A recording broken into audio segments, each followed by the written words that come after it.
ایک ہفتہ قبل گھوٹکی پولیس کے ساتھ مقابلے میں زخمی ہونے والے ڈاکو یاسین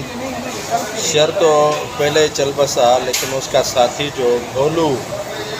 محمدانی ہے، جس کا تعلق چیک آباد سے ہے، وہ زخموں کے تاب نہ لاتے ہوئے آج واصل جہنم ہو گیا۔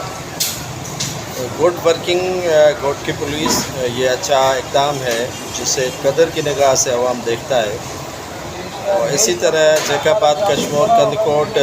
شکارپور اور سکھر کے ایس پی سے عوام یہی توقع رکھتی ہے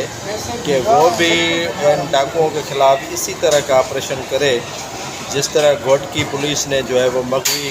امیت کمار کو تو فی الفور رہا کروا دیا، بازیاب کروا لیا، اغوا ہونے سے بچا لیا، لیکن ان اضلاع جو دوسرے اضلاع کے ایس پی ہیں وہ اپنے مغویوں کو تاحال بازیاب نہیں کرا سکے ہیں۔ ضرورت اس امر کی ہے کہ فی الفور جو ہے وہ اقدامات کیے جائیں تاکہ مغوی بازیاب ہو سکے اور ڈاکوؤں کا گھیرا تنگ کیا جائے۔